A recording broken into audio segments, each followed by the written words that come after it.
ദൈവത്തിൻ്റെ അതിപരിശുദ്ധമായ നാമം ഇന്ന് പകലിൽ നമ്മുടെ നടുവിൽ വാഴ്ത്തപ്പെടുമാറാകട്ടെ. ദൈവസന്നിധിയിൽ ആരാധനയ്ക്കായി കടന്നു വന്ന എല്ലാ പ്രിയപ്പെട്ടവർക്കും കർത്താവായ യേശുക്രിസ്തുവിന്റെ നാമത്തിൽ സ്നേഹവന്ദനത്തെ ഞാൻ പ്രാരംഭമായിട്ട് അറിയിക്കുന്നു. ദൈവത്തിൻ്റെ കൃപ അനുഭവിപ്പാൻ തുടർന്ന നിമിഷങ്ങൾ നമ്മെ തന്നെ കർത്തൃക്കരങ്ങൾ കേൾപ്പിച്ച് വചനത്തിലേക്ക് നമുക്ക് പ്രവേശിക്കാം. ദൈവം എത്രത്തോളം സഹായിച്ചു നടത്തി ദൈവത്തിൻ്റെ കൃപ ചൊരിഞ്ഞു. ഈ ഇടത്തിൻ്റെ അനുഗ്രഹങ്ങൾ നന്മകൾ തുറന്നുള്ള നിമിഷങ്ങളും ഇന്ന് പകൽ നമ്മുടെ മേൽ ചൊരിഞ്ഞ് ദൈവനാമം നമ്മളോട് മഹപ്പെടുവാനായിട്ട് നമ്മെ തന്നെ സമർപ്പിച്ച വചനത്തിലൂടെ കർത്താവെ അടിയനോട് സംസാരിക്കണമേ, ദൈവകൃപ അനുഭവിപ്പാൻ എനിക്കിടയാക്കണമേ. ഈ വലിയ സമർപ്പണം നമുക്കുണ്ടെങ്കിൽ തീർച്ചയായിട്ടും ദൈവത്തിൻ്റെ ആത്മാവിന് നമ്മോട് സംസാരിക്കാൻ കഴിയും. ഞാൻ വേഗത്തിൽ വചനത്തിലേക്ക് പ്രവേശിക്കാൻ ആഗ്രഹിക്കുകയാണ്. ആസാഫ് തൻ്റെ ജീവിതയാത്രയിൽ ആലയത്തിന് സംഭവിച്ച കെടുതികൾ കണ്ടുകൊണ്ട് പാടുന്ന ഒരു പാട്ടാണ് 74-ാമത്തെ സങ്കീർത്തനം. തന്നെ ദൈവത്തോട് ചോദിക്കുന്നൊരു ചോദ്യം, 1-ാം വാക്യം വായിച്ചോളൂ.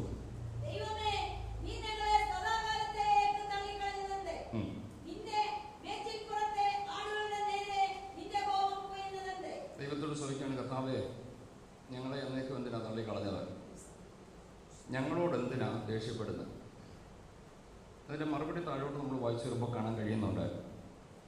ദൈവത്തിന് ആരോടും ദേഷ്യമില്ല, ദൈവത്തിന് ആരോടും വെറുപ്പില്ല. എന്നാൽ പ്രമാണം ലംഘിച്ച് പോകുമ്പോൾ ദൈവത്തിൻ്റെ കോപം ജ്വലിക്കും. അതിനുടനീളം പഠിച്ചാൽ നമുക്ക് കാണാൻ കഴിയുന്നുണ്ട്, ദൈവം സ്നേഹവാനാണ്. എന്നാൽ ദൈവത്തിൻ്റെ വഴി വിട്ട് ദൈവത്തിൻ്റെ ആലോചന നിരസിച്ച് കൽപ്പനകളും പ്രമാണങ്ങളും ലംഘിക്കുമ്പോൾ ആ സ്നേഹത്തിൽ നിന്ന് ഉയരുന്ന കോപം. ഉദാഹരണമായി പറഞ്ഞാൽ, മാതാപിതാക്കൾ ചിലപ്പോൾ മക്കളോട് ദേഷ്യപ്പെടും. വാശി കൊണ്ടോ വൈരാഗ്യം കൊണ്ടോ അല്ല, അവരുടെ സ്നേഹത്തിൽ നിന്ന്. അവർ ആഗ്രഹിക്കുന്നത് പോലെ കുഞ്ഞുങ്ങൾ പ്രവർത്തിക്കുന്നില്ല, പഠിക്കുന്നില്ല എന്നൊക്കെ കാണുമ്പോൾ ദേഷ്യപ്പെടും. ഇതുപോലെ തന്നെയാണ് ദൈവത്തിൻ്റെ കോപവും. ദൈവത്തിന് ആരോടും വിരോധമില്ല. എന്നാൽ വഴി വിട്ടു പോകുമ്പോൾ, പ്രമാണത്തിൽ നിന്ന് അകലുമ്പോൾ ദൈവം കോപിക്കും. ഇവിടെ താഴേക്ക് നമ്മൾ വായിച്ചു വരുമ്പോൾ ആലയം നശിപ്പിക്കപ്പെട്ട ചരിത്രമാണ് അവിടെ കാണുന്നത്. യെരുശലേമിൽ ദൈവത്തിന് വേണ്ടി പണികഴിക്കപ്പെട്ട ആലയങ്ങൾ, അതിൽ ആലയം നശിപ്പിക്കപ്പെട്ടപ്പോൾ താൻ ദൈവത്തോട് ചോദിക്കുകയാണ്, കർത്താവേ, എന്തുകൊണ്ടാണ് ഇങ്ങനെ സംഭവിച്ചത്? അതിൻ്റെ ഒരു 1-2 വാക്യം കൂടെ നമുക്കൊന്ന് വായിക്കാമോ? 3-ാം വാക്യത്തിലേക്ക് ഒന്ന് വന്നാട്ടോ.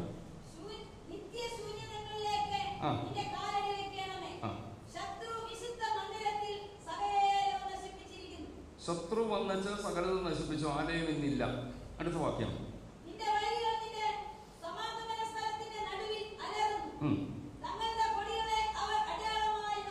വായിച്ചോ, 1-2 വാക്യം വായിച്ചോ.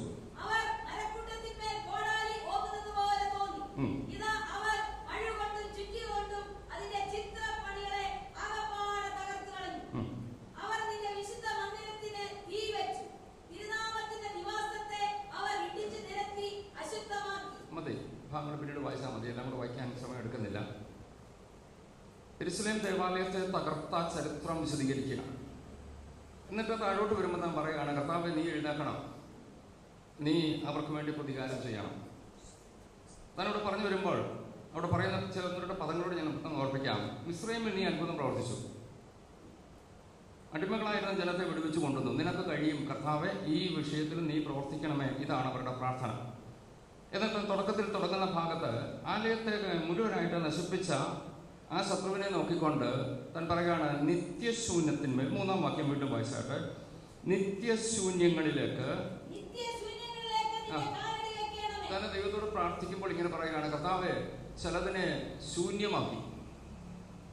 ആ ശൂന്യത്തിന്മേൽ കർത്താവെ, അങ്ങ് ഒന്ന് കാലടി വെക്കണം, അഥവാ അങ്ങൊന്ന് നടക്കണം, അങ്ങൊന്ന് കയറി വരണം. ഞാൻ വേഗത്തിൽ നമ്മൾ ചിന്തിക്കാൻ ആഗ്രഹിക്കുന്ന ടോപ്പിക്ക്, ശൂന്യതയെ ദൈവത്തിന് പണിയാൻ കഴിയും. ശൂന്യമായതിനെ, നഷ്ടപ്പെട്ടതിനെ, പ്രതീക്ഷ നഷ്ടപ്പെട്ടതിനെ ദൈവത്തിന് പുനരുദ്ധരിക്കാൻ കഴിയും. എപ്പോൾ? ദൈവത്തിൻ്റെ സാന്നിധ്യം ഇറങ്ങുമ്പോൾ. ദൈവം കാലടി വെക്കുക എന്ന് പറഞ്ഞാൽ ദൈവം അവിടെ നിൽക്കുക, ദൈവം വരിക. ദൈവത്തിൻ്റെ സാന്നിധ്യം ഉണ്ടെങ്കിൽ ചില ശൂന്യത നിർമ്മിക്കപ്പെടും, അല്ലെ പുനർനിർമ്മിക്കപ്പെടും. നഷ്ടപ്പെട്ടത് മടക്കിയെത്തും ദൈവ സാന്നിധ്യം ഇറങ്ങി വന്നാൽ. ഞാൻ വേഗത്തിൽ ആ ചിന്തകൾ പറഞ്ഞ് സമയപരിധിക്കുള്ളിലെ വാക്കുകൾ ഇവിടെ അവസാനിപ്പിക്കാൻ ആഗ്രഹിക്കുകയാണ്. വേദപുസ്തകം നമ്മൾ പഠിക്കുമ്പോൾ ദേവാലയങ്ങൾ യെരുശലേമിൽ ഇസ്രായേലിനുണ്ടായിരുന്നു. നമുക്കറിയാം, മരുഭൂമിയിൽ യാത്ര ചെയ്ത കാലത്ത് സമാഗമന കൂടാരത്തിൽ ഇവർ ദൈവത്തെ ആരാധിച്ചു പോന്നു. ദൈവത്തെ ആരാധിക്കാൻ ദൈവം കൊടുത്ത ദൈവവും മനുഷ്യനും തമ്മിൽ സമാഗമിക്കുന്ന, ഒരുമിച്ച് ആഗമിക്കുന്ന ആ സ്ഥലത്തിന്റെ പേരാണ് സമാഗമന കൂടാരം. കൂടാരം അടിച്ച് ദൈവത്തെ ആരാധിച്ച കാലമുണ്ട്. എന്നാൽ കാലം മുന്നോട്ട് ചെന്നപ്പോൾ അവർ കനാനിലെത്തി, സ്വസ്ഥത വന്നു. ദാവീദിന്റെ കാലത്ത് ദാവീദാണ് ആദ്യം ആഗ്രഹിച്ചത് ഒരാലയം പണിയണം. എന്നാൽ ദൈവം ദാവീദിനോട് പറഞ്ഞു, നീ പണിയണ്ട, നിന്റെ കൈ രക്തം ചൊരിഞ്ഞതാ, നിന്റെ മകൻ ശലോമോൻ ആലയം പണിയും. അങ്ങനെ ശലോമോന് ദൈവം ബുദ്ധിയും ജ്ഞാനവും അറിവും ധനവും എല്ലാം കൊടുത്തത് ആലയം പണിയേണ്ടതിന് വേണ്ടിയാണ്. എന്നാൽ തൻ്റെ ബുദ്ധി അറിവ് താൻ മറ്റു രീതിയിലേക്ക് വഴിതിരിച്ചു വിട്ടതുകൊണ്ട് ഒടുവിൽ ദൈവത്തിന് നടന്നു പോകേണ്ടി വന്നു. ഈ ശലോമോന്റെ കാലത്ത് പണിത ആലയം നശിപ്പിക്കപ്പെട്ടു. വേഗത്തിൽ ആ ചരിത്രം ഒന്ന് പറഞ്ഞ വിഷയത്തിലേക്ക് പ്രവേശിക്കാൻ ആഗ്രഹിക്കുന്നു. ശലോമോന്റെ കാലത്ത് 7 വർഷം കൊണ്ട് മനോഹരമായ ഒരു ആലയം പണിതു. ഈ ആലയം പണിത് ആലയത്തിന്റെ സമർപ്പണ ശുശ്രൂഷ 2 ശലോമോൻ വായിക്കണ്ട, ഞാൻ ഭാഗങ്ങൾ പറഞ്ഞു വിട്ടേക്കാം. അവിടെ നമ്മൾ കാണുന്നത് ഈ ശലോമോൻ രാജാവ് ഒരു നീണ്ട പ്രാർത്ഥന പ്രാർത്ഥിക്കുന്നുണ്ട്. ആലയ സമർപ്പണ സമയത്ത് കരങ്ങൾ രണ്ടും സ്വർഗത്തിലേക്ക് ഉയർത്തി മുട്ടുകുത്തി നിന്നുകൊണ്ട് സ്വർഗത്തിലെ ദൈവമേ എന്ന് പറഞ്ഞുകൊണ്ട് തൻ്റെ ഒരു വളരെ ദൈർഘ്യമുള്ളൊരു പ്രാർത്ഥന, സകല വിഷയങ്ങളും കവർ ചെയ്തുകൊണ്ട് പോകുന്ന ഒരു നീണ്ട പ്രാർത്ഥന താൻ പ്രാർത്ഥിക്കുന്നു. ദൈവത്തോട് പറയുന്ന, കർത്താവേ, യെരുശലേമിൽ വന്നില്ലെങ്കിൽ പോലും വിദൂരദേശത്തിരുന്നു കൊണ്ട് യെരുശലേമിനെ നോക്കി പ്രാർത്ഥിക്കുന്ന ഭക്തന്മാരുടെ പ്രാർത്ഥനയ്ക്ക് മറുപടി കൊടുക്കണമേ. തൻ്റെ പ്രാർത്ഥനയിൽ അത് വരുന്നുണ്ട്.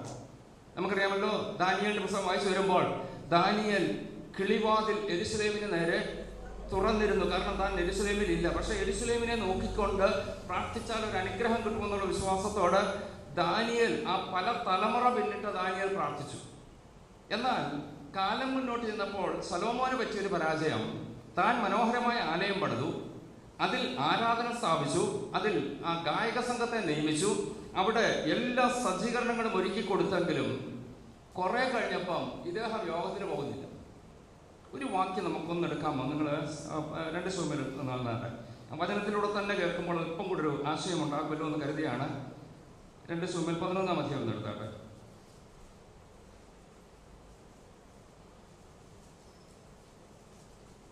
11-ന്റെ രാജാക്കന്മാരുടെ പുസ്തകമാണ്. രാജാക്കന്മാരുടെ പുസ്തകത്തിലേക്ക് വന്നത് 11-ാം അധ്യായത്തിലേക്ക് വന്നിട്ട് എൻ്റെ പ്രാരംഭം ഒന്ന് വായിച്ചു.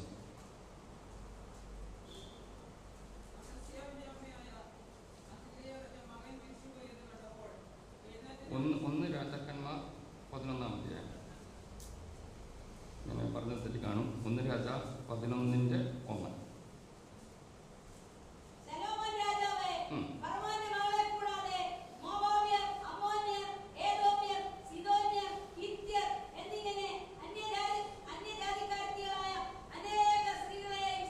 അടുത്തത്, ഒരു മിനിറ്റ് ശ്രദ്ധിക്കണേ. നിങ്ങൾക്ക് അവരോട് കൂടിക്കലർച്ച അരുത്.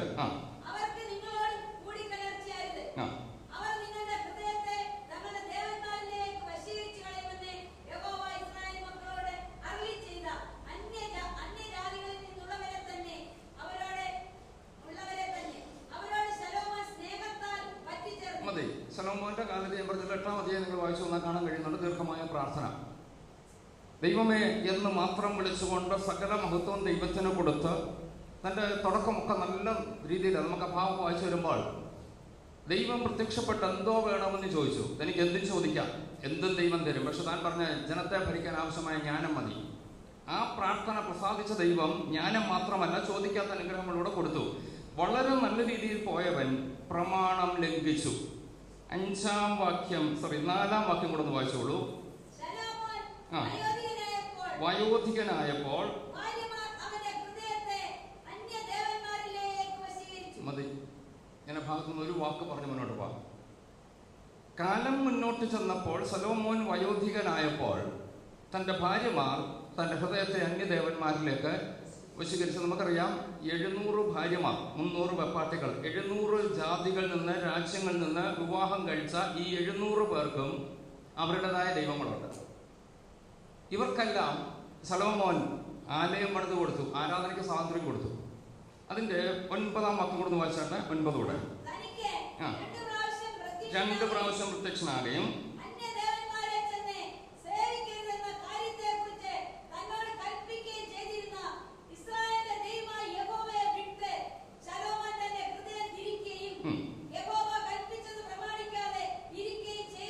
മതി ഇത്ര മതി, ബാക്കി എല്ലാം കൂടെ വായിക്കാൻ സമയം എടുക്കുന്നില്ല. ദൈവത്തിന്റെ കൽപ്പന വിട്ട് ശലോമോൻ മാറിപ്പോയി. ഒന്നുകൂടെ ആ പ്രത്യേക പദം ഞാനൊന്ന് അർപ്പിക്കുന്നു. ശലോമോൻ വയോധികനായപ്പോഴാണ് തൻ്റെ ഹൃദയത്തെ. അങ്ങനെയെങ്കിൽ ഞാൻ ചോദിച്ചോട്ടെ, ആത്മീയത്തിൽ വാർദ്ധക്യം ഒരിക്കലും വരരുത്. ശലോമോനോട് ചോദിച്ചാൽ ശലോമോന് പറയാൻ ഒത്തിരി കാര്യങ്ങളുണ്ട്. അന്ന് ചെറുപ്പമായിരുന്നു, ആരോഗ്യമുണ്ട്, ചിന്തിക്കാൻ കഴിവുണ്ട്, ഞാൻ പറഞ്ഞ വല്ലവരൊക്കെ കേൾക്കുമായിരുന്നു. ഇന്നിപ്പം വയസ്സായി, ഇനി വല്ലവരും പറഞ്ഞത് കേട്ടല്ലേ. ശാരീരികമായി നമുക്ക് വാർദ്ധക്യം ഉണ്ടാക്കാം കാലം മുന്നോട്ട് ചെല്ലുമ്പോൾ. ഇന്ന് ഇവിടെ ഇരിക്കുന്ന പ്രായമുള്ളവരോട് ചോദിച്ചാൽ 20 വർഷം മുമ്പത്തെ അവസ്ഥയും ഇന്നത്തെ അവസ്ഥയും നമുക്ക് ഒത്തിരി വ്യത്യാസമുണ്ട്. കാരണം പ്രായമനുസരിച്ച് നമ്മുടെ ശരീരത്തിന് ബലഹീനം ഉണ്ടാകും, വാർദ്ധക്യം നമ്മളെ ക്ഷീണിപ്പിക്കും. പക്ഷെങ്കിൽ ഒരു യാഥാർത്ഥ്യം തിരിച്ചറിയണം, ആത്മീകമായി വാർദ്ധക്യത്തിൽ വരരുത്. ഞാൻ ആ വാക്കൊന്നു ദിവസം പറയുന്നു. യെശയ്യാപ്രവചനത്തിൽ പറയുന്നൊരു പദമുണ്ട്, കഴുകന്മാരെ പോലെ ചിറകടിച്ച് പറക്കണം, ഉയരണം. അഥവാ എൻ്റെ യൗവനം പുതുക്കി വരണം. യൗവനം പുതുക്കുക എന്ന് പറഞ്ഞാൽ ഞാൻ പറഞ്ഞല്ലോ, മരുന്ന് കഴിച്ചോ എക്സസൈസ് കൊണ്ടോ ഈ ലോകത്തിന്റെ കാര്യമല്ല നമ്മൾ ഉദ്ദേശിക്കുന്നത്. ആത്മീയ വിഷയത്തിൽ നമ്മളെപ്പോഴും യൗവനക്കാരായിരിക്കണം. ആത്മീയത്തിൽ ഞാൻ വാർദ്ധക്യത്തിൽ എത്തിയാൽ എന്നെ വശീകരിക്കും ആരൊക്കെയോ. ഞാൻ ബലഹീനനായി കഴിഞ്ഞാൽ, എന്നെ കൊണ്ട് കഴിയത്തില്ലെന്ന് കണ്ടാൽ, എൻ്റെ ആ ബലഹീനത, ദൗർബല്യത്തെ മുതലെടുത്തുകൊണ്ട് ആരെങ്കിലുമൊക്കെ എന്നെ ദൈവത്തിൽ നിന്ന് അകറ്റാൻ സാധ്യതയുള്ളത് കൊണ്ട് ദൈവമക്കൾ വളരെ ഗൗരവത്തോടെ പറയണം, കർത്താവേ, എന്നും ആത്മീയത്തിലൊരു യൗവനം സൂക്ഷിപ്പാൻ എനിക്കിടയാക്കണമേ. ഞാൻ പറഞ്ഞു വന്നത്, ശലോമോൻ വയോധികനായപ്പോൾ തന്നെ വശീകരിച്ചു, താൻ പലയിടത്തേക്ക് പോകാൻ തുടങ്ങി. അങ്ങനെയെങ്കിൽ ആദ്യം താൻ വിവാഹം കഴിച്ചത് ഫറവോന്റെ മകളെയാണ്. താഴൊപ്പത്തിൽ ലിസ്റ്റൊക്കെ എഴുതിയിട്ടുണ്ട്. ഈ ഫറവോന്റെ മകൾക്ക് ഒരു ആലയം പണിത് കൊടുത്തു. ഒരു ദിവസം ഫറവോന്റെ മകൾ പറഞ്ഞു, അച്ഛാ, ആലയമൊക്കെ പണിതില്ലേ, ഞാൻ ഇന്ന് ആരാധനയ്ക്ക് അവിടോട്ട് പോവാ, അച്ഛനോട് എന്തോ എൻ്റെ കൂടെ പോവാ. പുള്ളി എവിടെ പോയി? അന്ന് യെരൂശലേമിലെ ലോകത്തിന് പോയോ? പിറ്റേ ആഴ്ച അടുത്ത ആള് പറഞ്ഞു, കഴിഞ്ഞ ആഴ്ച അവരുടെ ആരാധനാലയത്തിൽ പോയില്ലേ, ഈ ആഴ്ച ഞങ്ങളുടെ കൂടെ പോവാം. ഒന്നോർത്ത് നോക്കണേ, 700 എണ്ണം ഉണ്ട്. പുള്ളിക്ക് എപ്പോഴാണ് ഇനി സഭായോഗത്തിനും ആ സമയം? ഇദ്ദേഹം ആലയം പണിതു, പ്രാർത്ഥന കഴിച്ചു, സമർപ്പിച്ചു, എല്ലാം വലുത്, എല്ലാവരും വന്ന് ആരാധിക്കണം. പക്ഷെ അങ്ങനെ ഇപ്പൊ എവിടെ പോകുന്നു? ആലയത്തിൽ പോകുന്നില്ല. നമ്മുടെ ഭാഷ പറഞ്ഞ സഭായോഗത്തിന് പോകുന്നില്ല. ഇനി രാജാവ് സഭായോഗത്തിന് പോകുന്നില്ലെങ്കിൽ പ്രജകൾ പോകും. മനസ്സിലാവുന്നുണ്ടല്ലോ? അവര് നോക്കിയപ്പോ രാജാവ് കഴിഞ്ഞ ആഴ്ച വന്നില്ല, പിന്നെ ഞാൻ പോയിട്ടില്ല കാര്യത്തിന്. അവരും പലയിടത്ത് പോകാൻ തുടങ്ങി. കാലം മുന്നോട്ട് ചെന്നപ്പം ആലയത്തിൽ ആരാധനയില്ല, കെട്ടിടമേ ഉള്ളൂ. ദൈവം തീരുമാനിച്ചു, അങ്ങനെയെങ്കിൽ ആ കെട്ടിടം എന്തിനാ? ദൈവം യെരൂശലേമിലെ ദേവാലയത്തെ നശിപ്പിച്ചതിന്റെ കാരണം ആരാധനയില്ലാതെ. വ്യക്തമായി നമ്മൾ തിരിച്ചറിയണം, ആരാധനയില്ലെങ്കിൽ, അഥവാ ദൈവം ആഗ്രഹിക്കുന്നത് ആലയത്തിലൂടെ വരുന്നില്ലെങ്കിൽ ദൈവം അതിനെ നശിപ്പിക്കും. ഞാൻ ആ ഭാഗത്തേക്ക് അല്ല ഇപ്പം തന്നെ ഇങ്ങ് പറഞ്ഞേക്കാം, അവസാനം കൊണ്ടുവരാൻ ഞാൻ ആഗ്രഹിക്കുന്നെങ്കിലും നമുക്ക് ഒരു ആശയത്തിൽ തന്നെ അങ്ങ് പോകാം. കൊരിന്ത്യരിലേക്ക് ഒന്നുണ്ട്, പുതിയ നിയമ ചിന്തയോടെ ഒന്ന് ചേർത്ത് കൊണ്ടുപോകാം. 1 കൊരിന്ത്യർ 3-ാം അധ്യായത്തിന്റെ 16-17 വാക്യങ്ങളൊന്ന് വായിച്ചു. പഴയ നിയമത്തിൽ ആരാധനയ്ക്ക് കെട്ടിടങ്ങളുണ്ടായിരുന്നു, പുതിയ നിയമത്തിൽ പ്രത്യേക ആരാധനാലയങ്ങളില്ല. വായിക്കുമ്പോൾ ചിലപ്പോൾ സംശയങ്ങളുണ്ടാകും, ഞാൻ വിശദീകരിക്കാം. 1 കൊരിന്ത്യർ 3-ാം അധ്യായത്തിന്റെ 16-17. നിങ്ങൾ ദൈവത്തിന്റെ മന്ദിരമെന്നും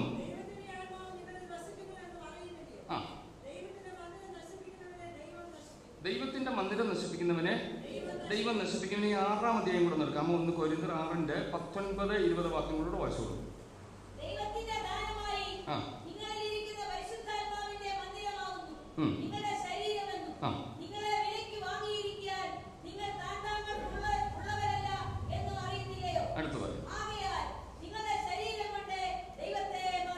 അങ്ങനെയെങ്കിൽ പുതിയ നിയമ സഭയിലേക്ക് വരുമ്പോൾ ആലയം ആരാ മക്കളെ?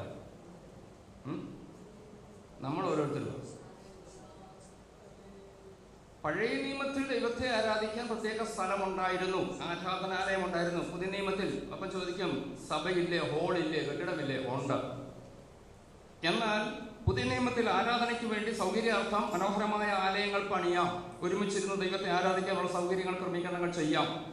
എന്നാൽ ദൈവം പുതിയ നിയമത്തിൽ ആലയമായി കാണുന്നത് നമ്മളെ ഓരോരുത്തരെയുമാണ്. ആ വാക്യത്തിൽ നമ്മൾ 2 ഭാഗത്തും വായിച്ചല്ലോ. 3-ന്റെ ഭാഗത്ത് വായിക്കുമ്പോൾ 16 വായിച്ചപ്പോൾ നിങ്ങൾ ദൈവത്തിന്റെ മന്ദിരമെന്നും അങ്ങനെയെങ്കിൽ ഞാൻ, നമ്മൾ ഓരോരുത്തരും പറയണം, നിങ്ങളെന്ന് ഓരോരുത്തരോട് പറയണം, ഞാൻ ദൈവത്തിന്റെ മന്ദിരമാണ്. അങ്ങനെയെങ്കിൽ ഞാനാണ് ദൈവത്തിന്റെ ആലയം, എന്നിൽ ദൈവത്തിന്റെ ആത്മാവ് വസിക്കുന്നു. തീർന്നില്ല, അടുത്തത്. അങ്ങനെയെങ്കിൽ ദൈവത്തിന്റെ മന്ദിരം നശിപ്പിച്ചാൽ ദൈവം എന്താ ചെയ്യും? ദൈവം നശിപ്പിക്കും. പഴയ നിയമത്തിൽ ദൈവത്തിന്റെ മന്ദിരമായ ആ ദേവാലയം നശിപ്പിച്ചു, ആരാധനയില്ല. ദൈവം ആഗ്രഹിക്കുന്ന പലതും അതിൽ നിന്ന് നടക്കാതെ വന്നപ്പോൾ ദൈവം തീരുമാനിച്ചു ഇനി ഇവിടെ ഒരു ആലയത്തിന്റെ ആവശ്യമില്ല. കാലം മുന്നോട്ട് ചെന്നപ്പോൾ നെബൂഖദ്നേസറിന്റെ നേതൃത്വത്തിൽ വന്ന ഗ്രൂപ്പ് ആലയത്തെ നശിപ്പിച്ചു.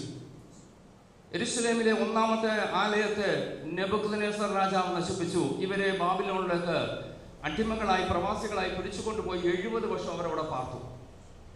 70-ാം വർഷം പാർസി രാജാവായ കോരേശിന്റെ ഹൃദയത്തെ ദൈവം ഉണർത്തി. താൻ പറയുന്നൊരു വിളംബരമുണ്ട്, വായിക്കേണ്ട വാക്യങ്ങൾ ഒത്തിരി വായിക്കാൻ പോയ സമയമെടുക്കും, മാത്രമല്ല നിങ്ങൾക്ക് അതിന്റെ ഒഴുക്ക് നഷ്ടപ്പെടും, അതുകൊണ്ട് ഞാൻ വേഗത്തിൽ അങ്ങ് പറഞ്ഞു വിടാം. അവന്റെ ജനമായ ആരെങ്കിലും ഉണ്ടെങ്കിൽ അവർ യഹോവയുടെ ആലയം പണിയട്ടെ എന്ന് ഒരു വിളംബരം രാജാവ് കൊടുത്തപ്പോൾ ജനങ്ങൾ കൂട്ടത്തോട് യെരൂശലേമിലേക്ക് മടങ്ങി. സെരുബ്ബാബേലിന്റെ നേതൃത്വത്തിൽ വന്ന ഗ്രൂപ്പ് ഒരാലയം പണിതു. എന്നാൽ ഈ ആലയവും അധികം കാലം നിന്നില്ല.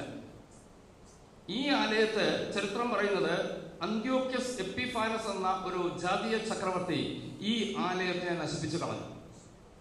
ഈ ആലയവും നശിപ്പിക്കാനുണ്ടായ കാരണം എസ്രായുടെ പുസ്തകത്തിലെ ഒരു വാക്യം ഒന്ന് ദൈവമക്കൾ ശ്രദ്ധ കൊണ്ടുവരാം.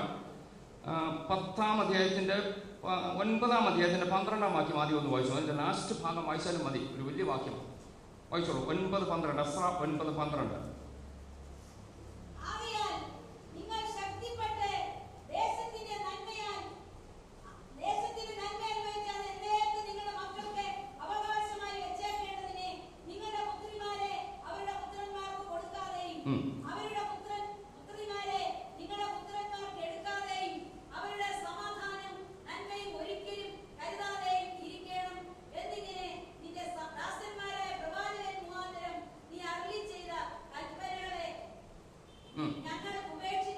അതായത് ഇണയില്ലാപ്പിണ കൂടരുതെന്നുള്ള ദൈവത്തിന്റെ കൽപ്പന ഈ സെരുബ്ബാബേലിന്റെ ആലയത്തിൽ വന്ന ജനം തെറ്റിച്ചു. തീർന്നില്ല, 10-ാം അധ്യായത്തിന്റെ 18-ാം വാക്യം കൂടെ വായിച്ചോ. അതിന്റെ ഗൗരവം അല്പം കൂടെ നമുക്ക് അവിടെ കാണാം. പുത്രന്മാരിലും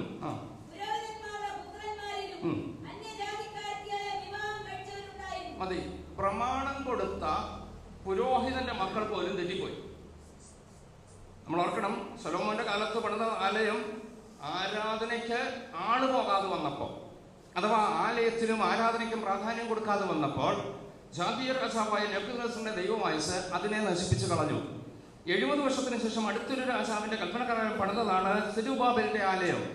ഇവിടെ വന്നപ്പം കൽപ്പന ലംഘിച്ചു, ദൈവം കൊടുത്ത പ്രമാണത്തെ ലംഘിച്ച കൂട്ടത്തിലൂടെ പ്രത്യേക ഒരു പദം എഴുതിയിരിക്കുന്ന പുരോഹിതന്മാരുടെ പുത്രന്മാരിലും. അങ്ങനെയെങ്കിൽ പ്രമാണം പറയുന്ന, ഉപദേശം കൊടുക്കുന്ന ഉപദേശിമാരുടെ മക്കൾ പോലും തെറ്റിപ്പോയൊരു കാലത്ത് ദൈവം തീരുമാനിച്ചു ഇനി ആലയം വേണ്ട.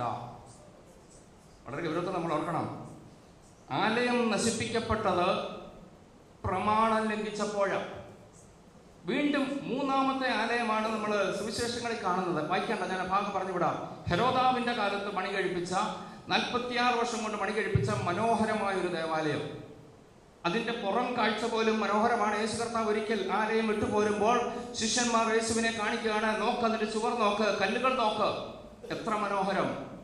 ഈ ആലയവും നശിപ്പിക്കപ്പെട്ടു.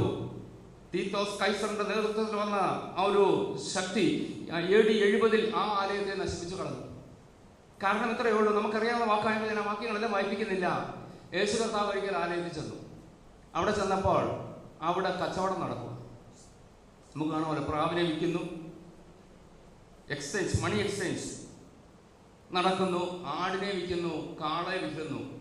കർത്താവ് പറഞ്ഞൊരു വാക്കുണ്ട്, എൻ്റെ ആലയം പ്രാർത്ഥനാലയം, നിങ്ങളോ അതിനെ. അങ്ങനെയെങ്കിൽ ആ ആലയം നശിപ്പിക്കേണ്ടതിൻ്റെ കാരണം എന്നാ? ദൈവം ആഗ്രഹിച്ച പലതും എന്തില്ല, ആലയത്തിലില്ല. ദൈവം ആഗ്രഹിക്കുന്നത് ആലയത്തിൽ ഇല്ല എങ്കിൽ ദൈവം എന്ത് ചെയ്യും? നശിപ്പിക്കും. മറക്കരുത്, പുതിയ നിയമത്തിലെ വാക്ക് മറക്കരുത്. നമ്മൾ അല്ലെങ്കിൽ ഞാൻ ദൈവത്തിന്റെ മന്ദിരം.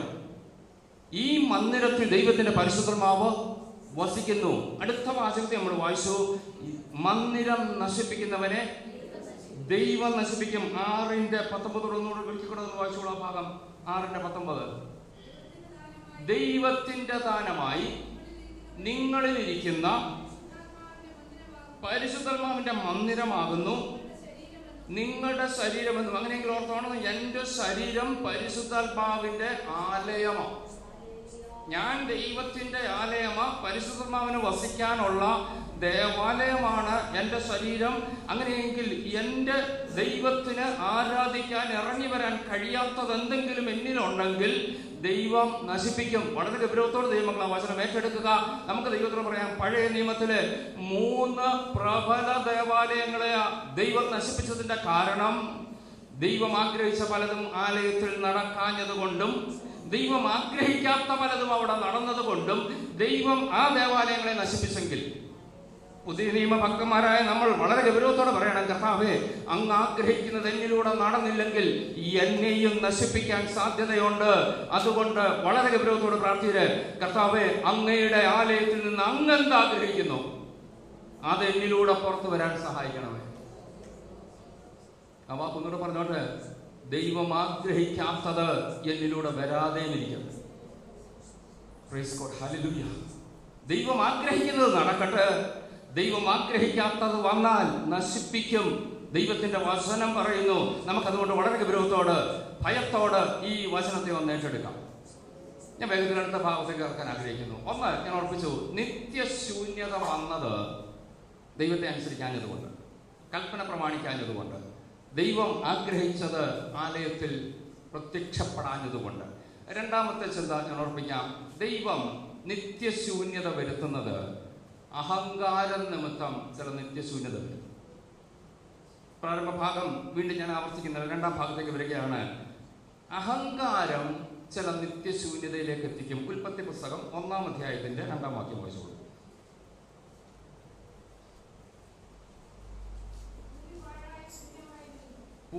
ഭൂമി പാഴായും ശൂന്യമായി വരുന്നു. നമുക്ക് ചരിത്രം അറിയാൻ ഒത്തിരി വിശദീകരണത്തിന് പോകുന്നില്ല. 1-ാം വാക്യത്തെ നമ്മൾ കാണുമ്പം ആദ്യ ദൈവം ആകാശവും ഭൂമിയും സൃഷ്ടിച്ചു. ഭൂമി പാഴായും. അങ്ങനെയെങ്കിൽ ദൈവം സൃഷ്ടിച്ച 1-ാം ഭൂമി, ആദ്യ ഭൂമി, ആദിയിൽ നമുക്ക് അറിഞ്ഞുകൂടാ എന്നാ ആ ആദ്യം എന്നുള്ളത്. ദൈവം സൃഷ്ടിച്ച ഭൂമി പാഴും ശൂന്യമായി കുറെ കാലം കടന്നു. പല കണക്കുകളൊക്കെ ഉണ്ട്, ഞാൻ ആ കണക്കിലേക്കൊന്നും പോകുന്നില്ല. ഈ ഭൂമിയിൽ ദൈവം ഈ ഭൂമിയെ റീബിൽഡ് ചെയ്തു. വെളിച്ചം ഉണ്ടാകട്ടെ എന്ന് പറഞ്ഞു. സമുദ്രം അല്ലെങ്കിൽ വെള്ളം ഒരു ഭാഗത്ത് കൂടട്ടെ, കര തെളിയട്ടെ, ഇതൊക്കെ ദൈവം പറഞ്ഞതാണ്. അങ്ങനെയെങ്കിൽ നമ്മളിപ്പോൾ പാർക്കുന്ന ഭൂമി ദൈവം രണ്ടാമത് പുനർനിർമ്മിച്ച ഭൂമിയാണ്. 1-ാമത്തെ ഭൂമിയിലെ നിവാസികൾ എന്ന് പറയുന്നത് ലൂസിഫറും കൂട്ടരിപ്പും. എസെക്കിയേൽ പ്രവചനത്തിലേക്ക് ഒന്ന് വന്നാട്ടെ. ചിലർ പറഞ്ഞു വിട്ടാൽ പെട്ടെന്ന് ക്ലിയർ ആകത്തില്ല. വാക്യം തന്നെ വായിച്ചു കേൾക്കാം. 28-ാം അധ്യായം എടുത്ത് അതിന്റെ 12 മുതൽ 1-2 വാക്യങ്ങൾ വായിച്ചോളൂ.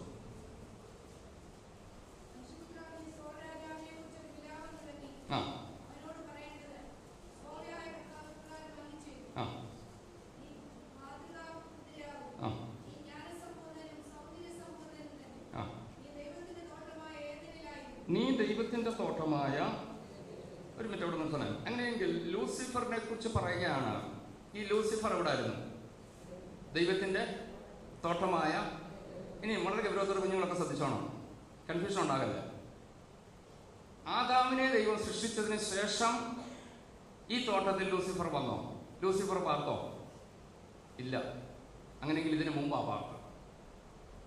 ആദ്യ ദൈവം ആകാശവും ഭൂമിയും സൃഷ്ടിച്ചു. അവിടെ ആരെയാക്കി? ഇപ്പം വായിച്ച അവസാനിപ്പിച്ച ബാക്കി ഒരിക്കലും ഒന്ന് വായിച്ചോളൂ. നീ ദൈവത്തിന്റെ തോട്ടമായ. അങ്ങനെയെങ്കിൽ ദൈവത്തിന്റെ തോട്ടമായ ഏദനിൽ പാർക്കുവാൻ വേണ്ടി ദൈവം ആക്കിയത് ലൂസിഫറിനെയും കൂട്ടരെയുമാണ്. തന്റെ ജോലി വായിച്ചോളൂ. അടുത്ത ഭാഗം വായിച്ചോളൂ.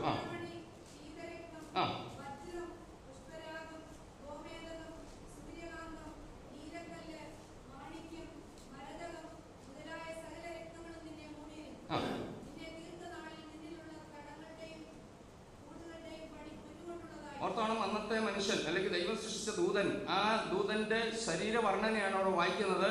രത്ന, സ്വർണം, ഇങ്ങനെയുള്ള സകല വിലയേറിയ ആ മൂലകങ്ങൾ കൊണ്ടാണ് തന്നെ സൃഷ്ടിച്ചത്. വായിച്ചോളൂ.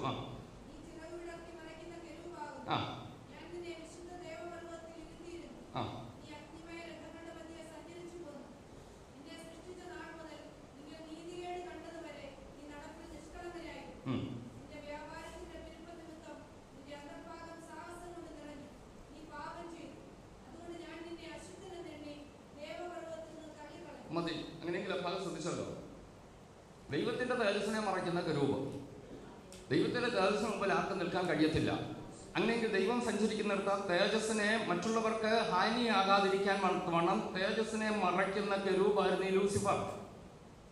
ദൈവം തനിക്ക് പാർക്കാൻ കൊടുത്ത സ്ഥലം, നമ്മുടെ ഭാഷയിൽ പറഞ്ഞ ക്വാർട്ടേഴ്സ്, ഏതൻ തോട്ടമായിരുന്നു. ഡ്യൂട്ടി സ്വർഗത്തിൽ. എല്ലാ ദിവസവും ഡ്യൂട്ടി കഴിഞ്ഞാൽ തന്റെ ക്വാർട്ടേഴ്സ് അല്ലെങ്കിൽ ഏതൻ തോട്ടത്തിൽ വന്ന് പാർക്കുന്ന കെരൂബ്. അല്പം കഴിയുമ്പോഴത്തേക്കും അഹങ്കാരമായി അവരോട് പ്രത്യേക പദം എഴുതിയിട്ടുണ്ട്. നിന്റെ വ്യാപാരത്തിന്റെ പെരുപ്പം നിമിത്തം. മതി. മറ്റു ചില ട്രാൻസ്ലേഷൻ കൊടുത്തിരിക്കുന്നത് തന്റെ ബിസി ലൈഫ് മാത്രവുമല്ല, താൻ ഏറ്റവും ഉന്നതനാണ്, ദൈവത്തോടൊപ്പം നടക്കുന്ന, ദൈവം ഏറ്റവും അടുത്ത് കാണുന്ന ഈ ചിന്തകളൊക്കെ വന്നപ്പോഴത്തേക്കും തീരുമാനിച്ചു, ഞാനാണ് ഏറ്റവും ടോപ്പ്, എന്നെ കഴിഞ്ഞ ആരുമില്ല. ഈ അഹങ്കാരം തന്റെ ഉള്ളിൽ വന്നപ്പോൾ ദൈവം തന്നെ വിശുദ്ധ ദൈവപർവ്വതത്തിൽ നിന്ന് തള്ളിയിട്ടു. യെശയ്യാ പ്രവചനത്തിലുള്ള ഭാഗം എഴുതിയിട്ടുണ്ട്. അത്യുന്നതന്റെ സിംഹാസനത്തിന് മുകളിൽ കയറി എന്റെ സിംഹാസനം വയ്ക്കുമെന്നൊക്കെ താൻ ഉള്ളത്തിൽ പറഞ്ഞപ്പോൾ തന്നെ ദൈവം തീരുമാനിച്ചു, ഇനി ഇവനെ ഈ പണിക്ക് വേണ്ട എന്ന് പറഞ്ഞ് ദൈവം ഈ ലൂസിഫറിനെ വെട്ടിക്കളഞ്ഞു. വ്യക്തമായി തിരിച്ചറിയണം. അങ്ങനെയെങ്കിൽ ആദ്യം ദൈവം ആകാശവും ഭൂമിയും സൃഷ്ടിച്ചു. ആ ഭൂമിയിൽ ആര് പാർക്കും? കൂടെ ഉണ്ടോ? നിങ്ങൾ കൺഫ്യൂഷൻ ഉണ്ടാകുന്നെങ്കിൽ യോഗാനന്തരം എന്നോട് ചോദിക്കാം. എല്ലാം വ്യക്തമായി മനസ്സിലാകണമെന്നില്ല, വളരെ ശ്രദ്ധിച്ചിരിക്കുക. ഞാൻ എത്രയും സിമ്പിൾ ആക്കാം. ഞാൻ പറഞ്ഞല്ലോ, ആദ്യം ദൈവം ആകാശവും ഭൂമിയും സൃഷ്ടിച്ചു. അടുത്ത വാക്യം, ഭൂമി പാഴായി ശൂന്യമായി കിടന്നു, എത്ര കാലമെന്ന് അറിഞ്ഞുകൂടാ. അങ്ങനെയെങ്കിൽ ദൈവം സൃഷ്ടിച്ച ഭൂമിയിൽ അഹങ്കരിച്ച ലൂസിഫർ നിമിത്തം ദൈവം എന്തോ ചെയ്തു? ഇതിനെ പാഴും ശൂന്യവുമാക്കി. ലൂസിഫർ പാർത്ത ഭൂമിയെ ദൈവം പാഴും ശൂന്യമാക്കി. എഹെസ്കേൽ പ്രവചനത്തില് ഒരു വാക്യം കൂടെ ഒന്ന് വായിക്കാമോ? 31-ാം അധ്യായത്തിന്റെ 16-ാം വാക്യം കൂടെ ഒന്ന് വായിച്ചോളൂ.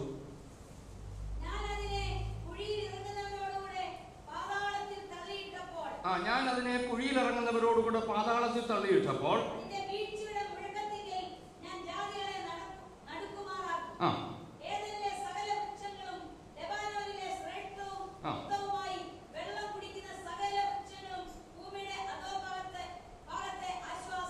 മതി. ആ വാക്യം ശ്രദ്ധിച്ചല്ലോ.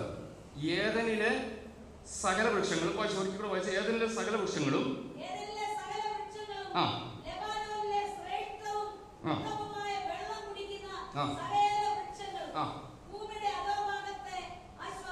അങ്ങനെയെങ്കിൽ ഏദനിലെ സകല വൃക്ഷങ്ങളും ഇപ്പൊ എവിടായി? വെള്ളത്തിനടിയിലായി. അങ്ങനെ ശ്രദ്ധിച്ചല്ലോ, മനസ്സിലായല്ലോ. ആദ്യ ഭൂമിയിൽ ദൈവം സൃഷ്ടിച്ച മനുഷ്യൻ അഹങ്കരിച്ചതിന്റെ ഫലമായിട്ട് ദൈവം അദ്ദേഹത്തെ തന്റെ ജോലിയിൽ നിന്ന് പിരിച്ചുവിട്ട് താൻ പാർത്ത ക്വാർട്ടേഴ്സിനെ വെള്ളം കൊണ്ട് മൂടി. വീണ്ടും ഉൽപ്പത്തിയിലേക്ക് ഒന്ന് വരാമോ? 1:1-2-3 വായിച്ചു.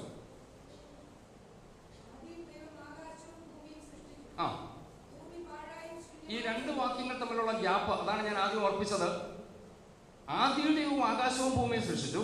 ആ ഭൂമിയിൽ പാർക്കുവാൻ വേണ്ടി ദൈവം ചിലരെ ആക്കി. അവരുടെ അഹങ്കാരം നിമിത്തം അവരെ വെട്ടിത്താഴെയിട്ടു, അല്ലെങ്കിൽ ജോലിയിൽ നിന്നും പിരിച്ചുവിട്ട് തന്റെ ക്വാർട്ടേഴ്സിൽ ഇനി താമസിക്കാതിരിക്കാതെ വണ്ണം ആ ഭൂമിയെ വെള്ളം കൊണ്ട് മൂടി. ഏദനിലെ സകല വൃക്ഷങ്ങളും വെള്ളത്തിനടിയിലായി. വായിച്ചോളൂ. ഭൂമി പാഴും. അങ്ങനെയെങ്കിൽ വെള്ളം ദീർഘകാലം കെട്ടിക്കിടന്നപ്പോൾ ആ ഭൂമി ഒന്നിനും കൊള്ളാതായി. നമുക്കറിയാമല്ലോ, 2018 കേരളത്തിലുണ്ടായ വെള്ളപ്പൊക്കം നമ്മുടെ നാട്ടിലൊക്കെ കയറി ഇറങ്ങി അങ്ങ് പോകുമായിരുന്നു. 2 ദിവസമൊക്കെ ഇവിടെ കിടന്നുള്ളൂ. ഏതാണ്ട് 2 മാസത്തോളം കുട്ടനാട്ടിൽ ഈ വെള്ളം കെട്ടിക്കിടന്ന ചില വീടുകളുണ്ട്. ആ സമയത്ത് ഞങ്ങൾ ആ ഭാഗത്തൊക്കെ ഒരു സന്ദർശനത്തിന് പോയി. കൈനഗരി, ആ ഏരിയയിൽ ആലപ്പുഴ പല ഭാഗത്ത് കടന്നു പോയപ്പോൾ ഒരു വീട്ടുടമ തൻ്റെ വീട് ഞങ്ങളെ കൊണ്ട് കാണിച്ചു. ഒരു വിദേശത്തൊരു സംഘടന അവർക്ക് കൊടുക്കാൻ അല്പം ധനസഹായം ഞങ്ങൾക്ക് നൽകി, അത് കൊടുക്കാൻ വേണ്ടി പോയത് കൊണ്ടാണ് അവിടെയൊക്കെ ഒന്ന് പോകേണ്ടി വന്നത്. അവിടെ ചെന്നപ്പോൾ വീടൊക്കെ അതുപോലെയാണെങ്കിലും വാസയോഗ്യമല്ല. 2 മാസം വെള്ളം കെട്ടിക്കിടന്ന വീടിൻ്റെ ഭിത്തി മുഴുവൻ പൊട്ടി, തറ വലിയ കുഴിഞ്ഞ വള്ളം പോലെ ആയിരിക്കുന്നു. ഒരു തരത്തിലും അവർക്ക് അവിടെ പാർക്കാൻ കഴിയത്തില്ല. കേവലം 2 മാസം വെള്ളം കെട്ടിക്കിടന്ന വീടുകളുടെ ചരിത്രം പറയുന്നത്. അങ്ങനെയെങ്കിൽ സഹസ്രാബ്ദങ്ങൾ അല്ലെങ്കിൽ നൂറ്റാണ്ടുകൾ ഭൂമിക്കടിയിലായ വെള്ളത്തിനടിയിലായ ഈ ഭൂമി, അതേക്കുറിച്ചാണ് വേദവസ്തം പറയുന്നത്. പാഴും ശൂന്യവുമായി, ഒന്നിനും കൊള്ളാത്തതുപോലായി. മനുഷ്യന്റെ അഹങ്കാരം നിമിത്തം അന്നത്തെ ഭൂമിയെ ദൈവം ശൂന്യമാക്കി, പാഴാക്കി, ഒന്നിനും കൊള്ളാത്തതാക്കി. 3-ാം വാക്യം വായിച്ചോളൂ. ആഴത്തിന്മീതെ ഇരുളുണ്ടായിരുന്നു.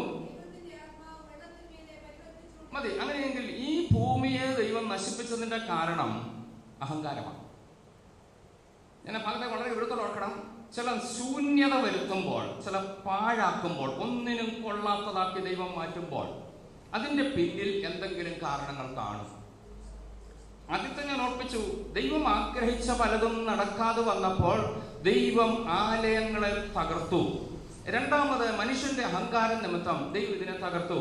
ഇതിന് ഒരു തെളിവ് കൂടെ വായിക്കാം. നമുക്ക് ചിലപ്പോൾ നിങ്ങൾക്ക് കൺഫ്യൂഷൻ ഉണ്ടാക്കാതിരിക്കാനായിട്ടാണ്. പത്രോസിന്റെ ലേഖനം വന്നിട്ട് പത്രോസ് അപ്പോസ്തലനെ കുറിച്ച് പറയുന്ന 2 പത്രോസ് വന്നിട്ട് 2 പത്രോസ് 3-ാം അധ്യായത്തിൽ അതിന്റെ 6-ാം വാക്യം വായിച്ചു. 2 പത്രോസ് 3-ന്റെ 6-ഉം 7-ഉം കൂടെ വായിച്ചു. അതിനാൽ അന്നുള്ള തൊട്ടുമടുത്തോടുന്ന് വായിച്ചോ. ആകാശവും 5-ാം വാക്യം.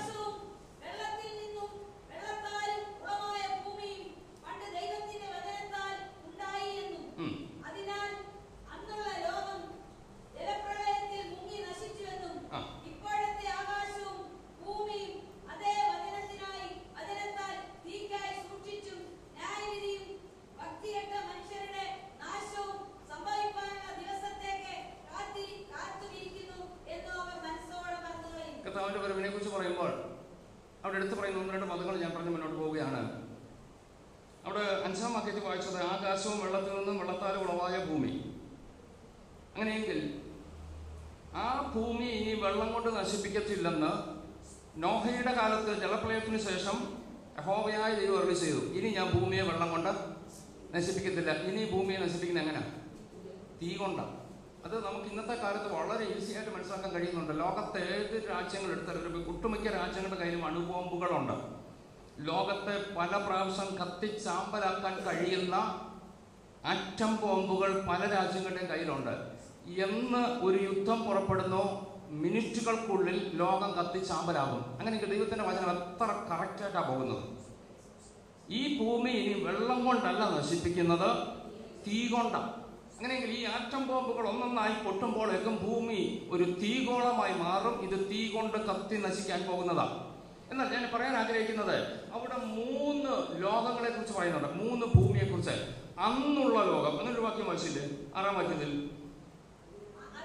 അതിനാൽ അന്നുള്ള ലോകം മതി. അങ്ങനെയെങ്കിൽ പാസ്റ്റ് വേൾഡ്, കഴിഞ്ഞ കാലത്തെ ലോകം ജലപ്രളയത്തിൽ മുങ്ങി നശിച്ചു. ഏത് ലോകം? ലൂസിഫറിന്റെ കാലത്തെ ആ ലോകത്തെ, ആ ഭൂമിയെ ദൈവം എന്തോ ചെയ്തു? ജലപ്രളയത്താൽ നശിപ്പിച്ചു. അടുത്തത് ഇപ്പോഴത്തെ ആകാശവും മതി. അങ്ങനെയെങ്കിൽ വീണ്ടും പറയുകയാണ്, അന്നത്തെ ഭൂമി. ഈ 3 ഭൂമിയെ കുറിച്ചും പത്രോസ് അപ്പോസ്തലൻ പറയുന്നുണ്ട്. അന്നത്തെ ഭൂമി, ലൂസിഫർ പാർത്ത ഭൂമിയെ ജലപ്രളയത്താൽ നശിപ്പിച്ചെങ്കിൽ ഇന്നത്തെ ഭൂമിയെ തീ കൊണ്ട് നശിപ്പിക്കാനായിട്ട് ദൈവം സൂക്ഷിച്ചിരിക്കുന്നു. ഇന്നത്തെ ഭൂമി ഉൽപ്പത്തി പുസ്തകം നമ്മൾ വായിച്ചു വരുമ്പോൾ അവിടെ കാണാൻ കഴിയുന്നുണ്ട്. 1-ാം അധ്യായത്തിന്റെ 3-ാം വാക്യം മുതൽ ഇപ്പോഴത്തെ ഭൂമിയെ കുറിച്ച് കാണാൻ കഴിയുന്നുണ്ട്. വെളിച്ചമുണ്ടാകട്ടെ, കരയുണ്ടാകട്ടെ, സസ്യങ്ങളുണ്ടാകട്ടെ, മൃഗശാലങ്ങൾ ഉണ്ടാകട്ടെ എന്ന് പറഞ്ഞുകൊണ്ട് സകലത്തെയും ഉളവാക്കിയ ഇപ്പോഴത്തെ ഭൂമി, ഇനി വരുവാനുള്ള ഭൂമി. പത്രോസിന്റെ ലേഖനത്തിൽ തന്നെയുണ്ട്. 2 പത്രോസ് 3-ാം അധ്യായത്തിന്റെ 13-ാം വാക്യം കൂടെ വായിച്ചു.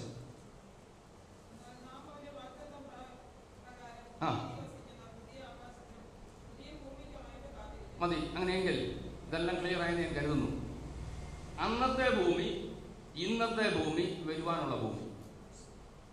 ഞാൻ പറഞ്ഞിട്ട് അന്നത്തെ ഭൂമി നമ്മളാരും ഇല്ല. എന്നാൽ ഇന്നത്തെ ഭൂമി പാർക്കുന്നവർ വരുവാനുള്ള ഭൂമിയിലും കാണും. നമ്മൾ വളരെ ഗൗരവത്തോടെ ദൈവത്തോട് പ്രാർത്ഥിക്കുക, കർത്താവേ, അന്നത്തെ ഭൂമിയിൽ ആ പാസ്റ്റ് വേർഡിൽ ലൂസിഫറിന്റെ അഹങ്കാര നിമിത്തം ദൈവം അതിനെ പാഴും ശൂന്യവുമാക്കിയതിന് വീണ്ടും പുനർനിർമ്മിച്ച ഇന്ന് ഞങ്ങൾ അതിൽ പാർക്കുന്നു. എന്നാൽ ഞങ്ങൾ ഇവിടം കൊണ്ട് അവസാനിക്കേണ്ടവരല്ല. പുതിയ ആകാശവും പുതിയ ഭൂമിക്കുമായി വാഗ്ദത്തപ്രകാരം നീതി വസിക്കുന്ന പുതിയ ആകാശത്തിനും പുതിയ ഭൂമിക്കും വേണ്ടി കാത്തിരിക്കുന്ന നമ്മൾ. അതിന്റെ തൊട്ടുമുകളിൽ ചില വാക്യങ്ങളോട് ഞാൻ തൽക്കാലം വായിപ്പിക്കുന്നില്ല, നിങ്ങൾ പിന്നീട് അത് വായിച്ചു നോക്കുക. വിശുദ്ധ ജീവിതം നയിച്ചുകൊണ്ട് ദൈവത്തോടുള്ള ഭക്തിയിൽ ജീവിക്കുന്നവർക്ക് പുതിയ ഭൂമിയിലും പുതിയ ആകാശത്തിലും കർത്താവിനോടൊപ്പം വാഴുവാനുള്ള അവസരമുണ്ട്. അങ്ങനെയെങ്കിൽ ഞാൻ പറഞ്ഞല്ലോ, നിത്യശൂന്യത്തെ ദൈവം ചിലതിനെ നിത്യശൂന്യമാക്കിയതിന്റെ കാരണം അഹങ്കാരമാണ്. ഒന്നുകൊണ്ട് വാക്യം കൊണ്ട് ഓർപ്പിക്കാം, നമുക്ക് തെളിവ് വേണമല്ലോ. യെശയ്യാപ്രവചനത്തിൽ നൂറ്റാണ്ടുകൾക്ക് മുമ്പ് തന്നെ ഈ പ്രവചനം പറഞ്ഞിട്ടുണ്ട്. 65-ാം അധ്യായത്തിന്റെ 17-ാം വാക്യം പ്രാരംഭിക്കുന്നു. യെശയ്യാവ് 65:17. ദൈവത്തിന്റെ വാഗ്ദത്തം, പുതിയ ഭൂമി ഉണ്ടോ? ഇതാ ഞാൻ പുതിയ ആകാശവും പുതിയ ഭൂമിയും സൃഷ്ടിക്കുന്നു. 66:22 വായിച്ചു.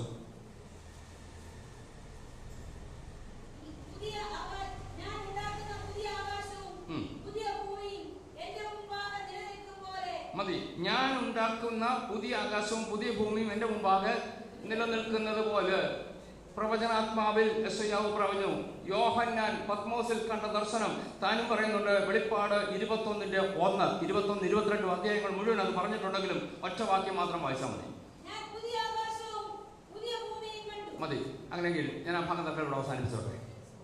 പുതിയ ആകാശവും പുതിയ ഭൂമിയും ഉണ്ടോ? വിശ്വസിക്കണം. ഞാൻ അതിൽ പ്രവേശിക്കാൻ പോവാ. എത്ര പേർക്ക് സന്തോഷമുണ്ട്? കൈവിടപ്പെട്ടു പോകാൻ സാധ്യതയുണ്ട്. ഗൗരവത്തോട് പറയണം, അന്നുള്ള ഭൂമിയിൽ അഹങ്കരിച്ചത് നിമിത്തം മനുഷ്യൻ നിത്യശൂന്യതയിലേക്ക്, ആ ഭൂമിയെ ദൈവം നിത്യശൂന്യമാക്കിയെങ്കിൽ വീണ്ടും പണിത ഭൂമിയിൽ പാർക്കുന്ന ഞാൻ അഹങ്കരിക്കരുത്.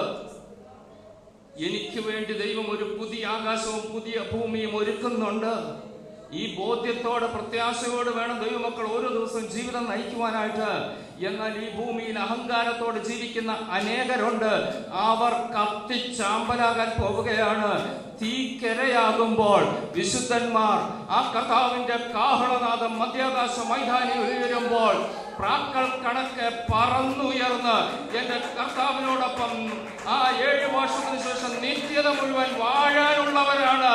ആ പ്രത്യാശ നമ്മളെ നിറയ്ക്കണം. നമുക്ക് ദൈവത്തോട് പറയണം, കർത്താവേ, എനിക്ക് വേണ്ടി ഒരു പുതിയ ആകാശവും പുതിയ ഭൂമിയും എന്റെ കർത്താവ് ഒരുക്കുന്നുണ്ട്.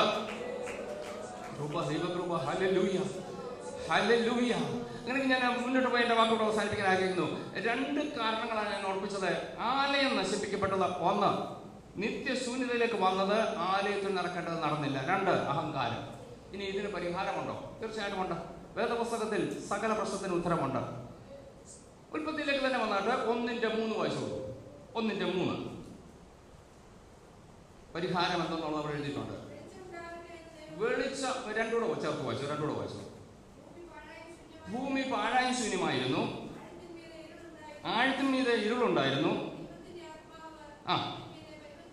അടുത്തത് മതി. അങ്ങനെയെങ്കിൽ പാഴും ശൂന്യമായ അവസ്ഥയ്ക്ക്, നിത്യശൂന്യമായ അവസ്ഥയ്ക്ക് പരിഹാരം എപ്പോൾ വരും? അവിടെ എഴുതിയിട്ടുണ്ട്, ആത്മാവ് പരിവർത്തിച്ചു കൊണ്ടിരുന്നു. 2, വെളിച്ചം ഉണ്ടാകട്ടെ എന്ന് കർത്താവ് കൽപ്പിച്ചു. ചില ശൂന്യത മാറണമെങ്കിൽ ആത്മാവിന്റെ പരിവർത്തനം ഉണ്ടാകണം. കൃപ, ദൈവകൃപ. ഇന്ന് പകൽ വിളിച്ചു പറ, കർത്താവേ, ചില ശൂന്യമായ ചില വിഷയത്തെ നോക്കിക്കൊണ്ട് വിളിച്ചു പറയാൻ കഴിയണം, ആത്മാവ് പരിവർത്തിച്ചാൽ, യെസ്, ഹല്ലേലൂയ, ചില ആഴങ്ങളുടെ മേൽ നാളുകളായി മൂടിക്കിടക്കുന്ന, വെളിച്ചം കാണാതെ ഇന്ന് വരെ തലവെക്കാൻ കഴിയാതെ ചില കുടുംബത്തിന്റെ അന്തരീക്ഷമാകാം, ചില ശാരീരിക പ്രശ്നങ്ങളാകാം, എന്തുമാകട്ടെ, ഇന്ന് പകൽ ആത്മാവിൽ ആ ദൂത് ഏറ്റെടുത്തുകൊണ്ട് വിളിച്ചു പറ, ആത്മാവ് പരിവർത്തിച്ചാൽ, എന്റെ കർത്താവ് വെളിച്ചമുണ്ടാകട്ടെ എന്ന് കൽപ്പിച്ചാൽ, ചില ഇരുളിന്റെ ശക്തിക്ക് നിൽക്കാൻ കഴിയാതെ വണ്ണം അവ വിട്ടുമാറുക തന്നെ ചെയ്യും. ദൈവപ്രവൃത്തി ആ ശൂന്യതയിൽ മേൽ നടക്കും. യേശുവിന്റെ നാമത്തിൽ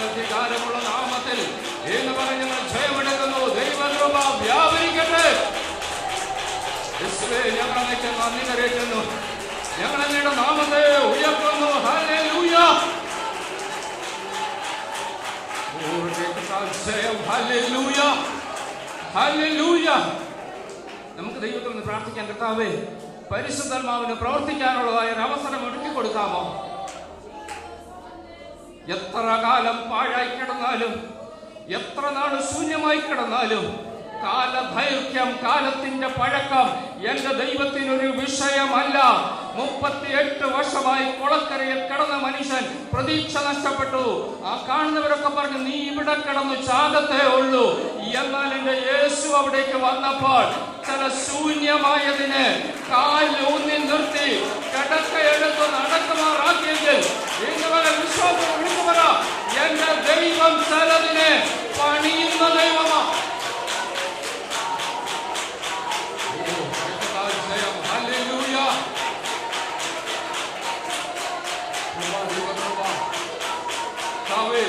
നന്ദി പറയുന്നു.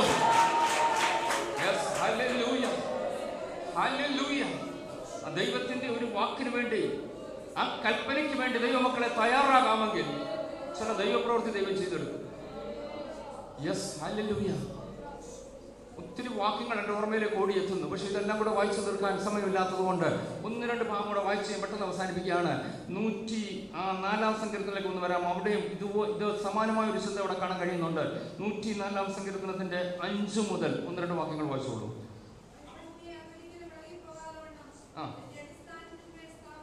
അവൻ അതിനെ ഒരിക്കലും ഇടകിൽ പോകാതെ വണ്ണം അതിന്റെ അടിസ്ഥാനത്തിന്മേൽ സ്ഥാപിച്ചിരിക്കുന്നു.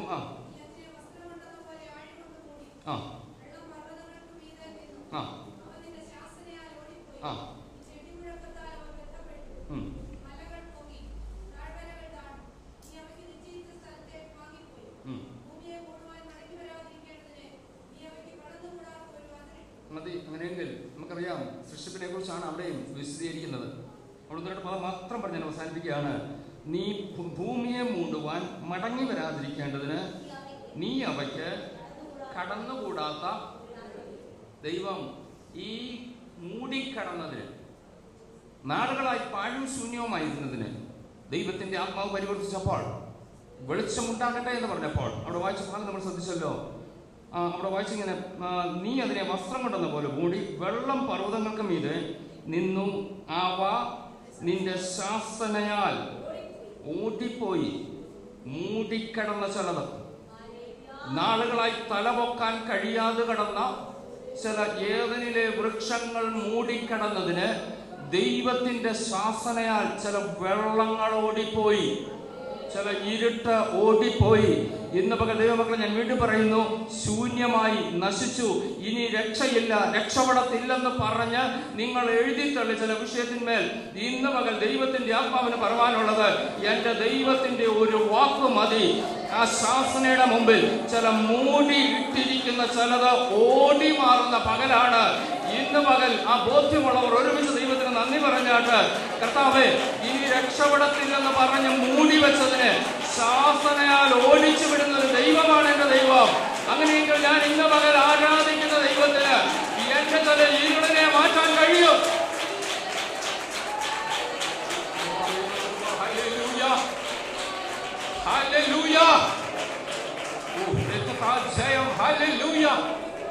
കൃപ, ദൈവകൃപ. നമ്മൾ ദൈവത്തിൽ അങ്ങനെ പ്രാർത്ഥിക്കാൻ കഴിയും. അടുത്ത വാചകത്തിൽ വായിക്കുമ്പോൾ, നിന്റെ ഇടിമുഴക്കത്താൽ അവ ബന്ധപ്പെട്ട് മലകൾ പൊങ്ങി, താഴ്വരകൾ താണു, നീ അവയ്ക്ക് നിശ്ചയിച്ച സ്ഥലത്തേക്ക്. ദൈവം കൽപ്പിച്ചു കഴിഞ്ഞപ്പോൾ വെള്ളം മാറിയപ്പോൾ പർവ്വതം കണ്ടു, താഴ്വര കണ്ടു, ദൈവപ്രവൃത്തി അവിടെ വെളിപ്പെട്ടു. ഓ ഹല്ലേലൂയ. തീർന്നില്ല. അടുത്ത വാചകത്തിൽ പറയുകയാണ്, നീ അവയ്ക്ക് കടന്നുകൂടാത്ത.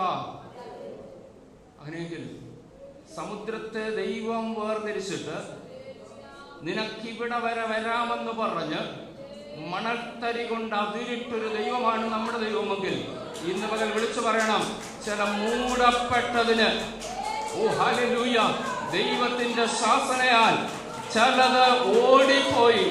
ഇനി വീണ്ടും മടങ്ങി വന്ന് നിന്നെ മൂടാതിരിക്കേണ്ടതിന് അതിരിടുന്നൊരു ദൈവമാണ് നിന്റെ ദൈവം. ദൈവകൃപ. യേശുവേ, ഞങ്ങൾ അങ്ങേക്ക് നന്ദി പറയുന്നു. ഞങ്ങൾ അങ്ങയുടെ നാമത്തെ ഉയർത്തുന്നു. ഈ കർത്താവേ, അങ്ങയുടെ ആത്മാവിന്റെ ശക്തി ഞങ്ങളിലേക്ക് വ്യാപരിക്കുമ്പോൾ, അഭിഷേകത്തിന്റെ ശക്തിയുടെ വ്യാപാരം കർത്താവേ ഞങ്ങളിലേക്ക് കടന്നു വരുമ്പോൾ, എന്ന പകൽ കർത്താവേ ചലവിനി മടങ്ങി വരാതെ വണ്ണം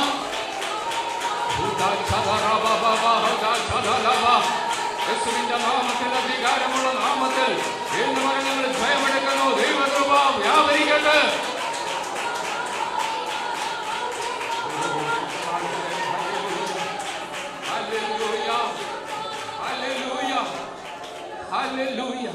നമുക്ക് ദൈവത്തോട് ഇങ്ങനെ ഒന്ന് പറയാൻ പറ്റുമോ?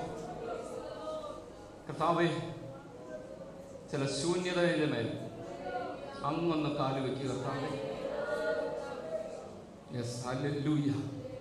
നിത്യശൂന്യമെന്നും ഒരിക്കലും രക്ഷപ്പെടത്തില്ലെന്നും അതെന്നും ഒരു പാഴായി നിൽക്കുമെന്നും, യെസ് ഹല്ലേലൂയ, ഒരിക്കലും ഉയർച്ച ഉണ്ടാകത്തില്ലെന്നും ഒരിക്കലും ദൈവം ആഗ്രഹിക്കുന്നത് പോലെ എത്തിച്ചേരാൻ കഴിയത്തില്ലെന്നും പറഞ്ഞ് എഴുതി തള്ളിയ ചില വിഷയത്തെ നോക്കിക്കൊണ്ട് ഇന്ന് പകൽ ദൈവത്തിന്റെ ആത്മാവിന് പറവാനുള്ള ദൂത്, ആത്മാവ് പരിവർത്തിച്ച് തുടങ്ങിയാൽ, ദൈവത്തിന്റെ ഒരു ശാസനയാൽ ചിലത് മൂടിക്കിടന്ന് ചിലത് ഓടി മാറി ദൈവപ്രവൃത്തി വെളിപ്പെടും. ചിലത് കാണേണ്ടത് കാണും. ചില പർവ്വതങ്ങൾ ഉയർന്നു തന്നെ നിൽക്കും. ഉയർന്നു നിൽക്കേണ്ട ചിലതിനെ മൂടി വച്ചിരിക്കുന്ന ചില ഇരുളിന്റെ വ്യാപാരങ്ങൾ ഇന്ന് പകൽ വിളിച്ചു പറ. തലയെടുപ്പോട് നിൽക്കേണ്ട ചിലതിനെയൊക്കെ മൂടി വെച്ചിട്ടുണ്ട്. എന്നാൽ അത് തലയെടുപ്പോട് തന്നെ നിൽക്കും.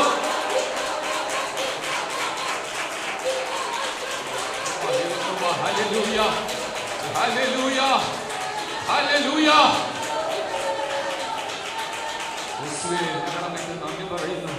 ദൈവം നിങ്ങൾക്ക് തന്ന ചില അഭിഷേകമുണ്ട്. ദൈവം നിങ്ങൾക്ക് തന്ന ചില കൃപകളുണ്ട്. ദൈവം നിങ്ങൾക്ക് തന്ന ചില അനുഗ്രഹങ്ങളുണ്ട്. പലപ്പോഴും പിശാച് അതിനെ മൂടി വെച്ചിരിക്കുന്നു. ഇന്ന് പകൽ പറ, കർത്താവേ, ആ കൃപാവരങ്ങളെ ഒന്ന് ജ്വലിപ്പിക്കുവാനുള്ള കൃപ, അഭിഷേകം എന്റെ മേലൊന്ന് പകരണം കർത്താവേ. ആ ആത്മാവിന്റെ ശക്തി എന്റെ മേലൊക്കെ വ്യാപരിക്കുമ്പോൾ കർത്താവേ, ചിലത് തലയെടുത്ത് തന്നെ നിൽക്കണം.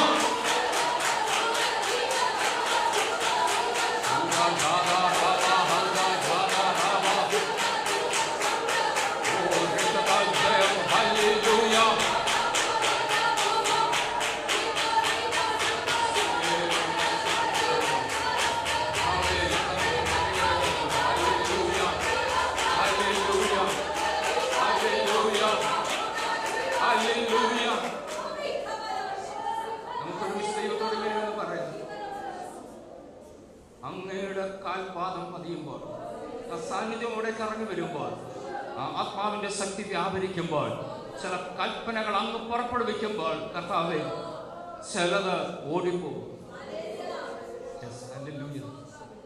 ഇന്ന് പകൽ ദൈവമക്കളെ ആ കൃപയേറ്റെടുത്ത മടങ്ങാം. എഴുതി തള്ളരുത്. അത് ലോകം പറഞ്ഞതാ, പിശാച് പറഞ്ഞതാ, ഒരുപക്ഷെ വൈദ്യശാസ്ത്രവും പറഞ്ഞു കാണും. രക്ഷപ്പെടത്തില്ല, നിത്യശൂന്യം ഇല്ല. ഇന്ന് പകൽ ദൈവത്തിന് പറയാനുള്ളത്, എൻ്റെ ദൈവത്തിൻ്റെ സാന്നിധ്യം ഇറങ്ങി വന്നാൽ, ആ കാലടി വെച്ച് കഴിഞ്ഞാൽ, യെസ് ഹല്ലേലൂയ, വിശ്വാസത്തോടെ വിളിച്ചു പറയണം, ഇല്ല, എൻ്റെ ദൈവമാണ് സർവശക്തൻ. ഇരുൾ മൂടിയതിനെ ഒരൊറ്റ വാക്കുകൊണ്ട് പുനരുദ്ധരിക്കാൻ കഴിയുന്ന ഒരു ദൈവത്തെയാണ് ഞാൻ ആരാധിക്കുന്നത്. അങ്ങനെയെങ്കിൽ ആ ദൈവത്തിന് എന്നെ വിടിവിക്കാൻ കഴിയും. ചില പർവ്വതങ്ങൾ ഉയർന്നു വന്നതുപോലെ എൻ്റെ ചില നന്മകൾ ഉയർന്നു വരും. എൻ്റെ ദൈവം അതെൻ്റെ കയ്യിലെത്തിക്കും. എൻ്റെ കുടുംബത്തിൽ അത് സംഭവിക്കും. എൻ്റെ കുഞ്ഞുങ്ങളിൽ അത് സംഭവിക്കും. എൻ്റെ ഭർത്താവിൽ, എൻ്റെ ഭാര്യയിൽ, എൻ്റെ മാതാപിതാക്കളിൽ അപ്രകാരം സംഭവിക്കും. ഇന്ന് പകൽ വിശ്വസിച്ചുകൊണ്ട് ദൈവത്തോട് പ്രാർത്ഥിക്കാൻ തയ്യാറാകുക. ചില ശൂന്യങ്ങളെ എൻ്റെ കർത്താവ് പണിതെടുക്കുന്ന ദൈവമാണ്. ദൈവപ്രവൃത്തി എൻ്റെ കണ്ണാൽ ഞാൻ കാണുക തന്നെ ചെയ്യും.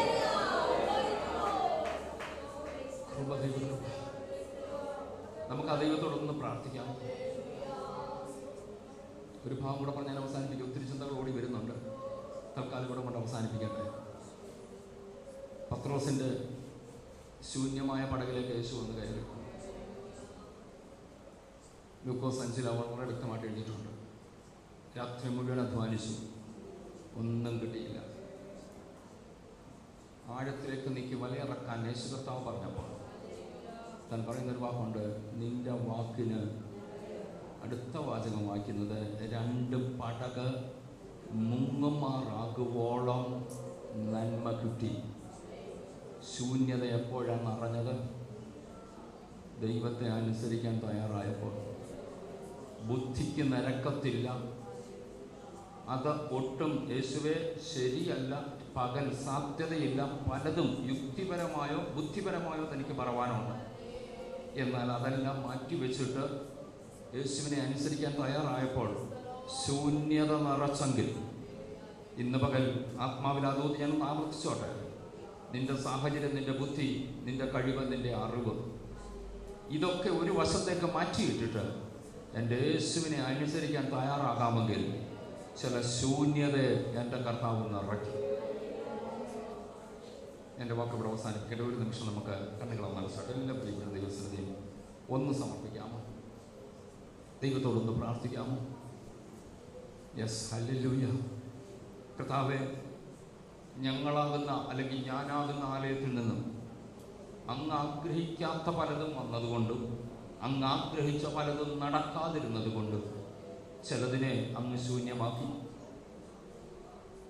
അഹങ്കാരം നിമിത്തം കർത്താവേ ചിലതിനെ അങ്ങ് ശൂന്യമാക്കി.